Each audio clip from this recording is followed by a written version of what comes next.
Now, unions are calling for the nationalisation of energy firms after BP announced its biggest quarterly profits in 14 years, raking in a whopping 6.9 billion quid between April and June.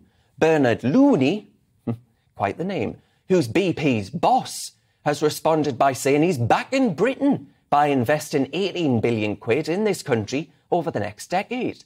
So my question today is it time to bring energy firms into public ownership?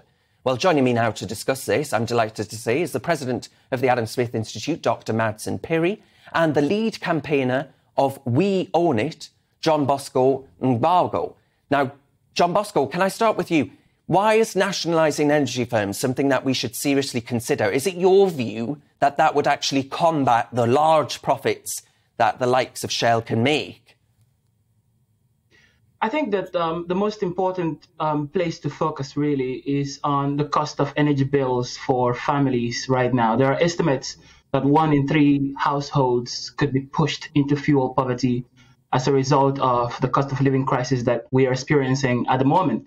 And it is clear that public ownership would go a really long way in dealing with that issue. There are studies that show that countries that run on a public ownership model, whether it's with respect to the ownership of the grid or other parts of the energy infrastructure, which is 9 out of 10 of the top 10 countries in Europe, by the way, they actually save their people 30% on their energy bills. France, for example, that owns EDF, recently took over 100% of it, managed to keep the increases in the energy bills of families in France to 4%.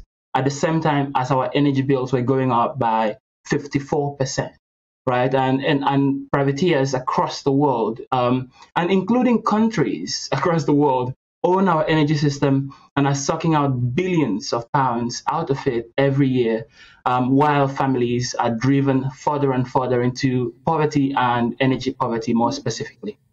So, Dr. Madsen Piri, then, you've heard the argument there, and I've mentioned that BP's profits were £6.9 billion between April and June. A lot of my viewers, Madsen, are saying, well, hang on a minute, this can't be allowed to continue. Yes, well, we have one very good example of a country that ran a nationalised energy service, and that, of course, was Britain over 35 years ago. I remember it well, and it was dreadful. First of all, there was not enough investment. That is because when politicians decide where the money is to go, they do it to groups that will vote for them. They do it for parents. They do it for patients. They give money always to, shall we say, running causes rather than to the investing in the future. The oil companies, the gas companies are now investing in the future. If the government ran it, that money would be spent elsewhere. Secondly, when we had a nationalised energy policy, there was no competition. Each one had a monopoly and the customer had no choice. And because the customer had no choice, they were on in the interests of the producers, that is, the workers, the management, the civil servants and the politicians. And one classic example is that when you wanted to buy gas in those days from a nationalised industry, you'd go along to the gas showrooms to buy your appliance. You couldn't phone them up because they had unlisted ex-directory numbers, so they wouldn't be bothered by members of the public. That is entirely typical what happens when you have a state monopoly. No, we don't want that again, please. Thank you very much. So, Madsen Piri, just before I go back to John Bosco, the question there then is the argument around France, for example, a similar nation in size of the economy and other respects, is able to shield its consumers because of the fact that it has nationalised industry. What do you say to that argument? Well, I say we shouldn't be subsidising things. We should be subsidising people. If we let energy prices rise to the level that supply and demand indicate, and the fact is there is a shortage of energy caused by the Ukraine crisis, the prices would rise and people would use less energy, and we should divert the state's funds to helping those who couldn't cope with that, who didn't have enough money. We shouldn't be price capping energy. We shouldn't be subsidising it. We should be subsidising people. That's my answer. John Bosco, what do you say to all of those arguments that actually nationalisation of industry would be taking us backwards, not forwards? I think the assumption there is that there is one kind of thing that's called public ownership or nationalization. There are different models of public ownership, as we have seen in France, where it's actually saving people money. We also know that in Norway, for example, they're able to tax their offshore oil explorations by 56%, which allows them to pay 80% of people's energy bills above a certain cap. I think that one of the things that we have an opportunity to do at the moment with companies, huge companies like Bulb going bust, is essentially to create a publicly owned energy supply company to compete in the market with these private companies. The advantage that this publicly owned energy supply company will have is that it does not have to pay out billions of pounds in profits to shareholders from around the world. It will reinvest whatever profits it makes in saving money for the consumer. We've seen that with EDF in France. We've seen that in Norway. We've seen that across the world. We're just failing to do it in Britain. And we could do it just using the same competition that your other guest just mentioned. And so how would we pay for it then? How would we pay for the sweeping nationalisation of swathes of industry?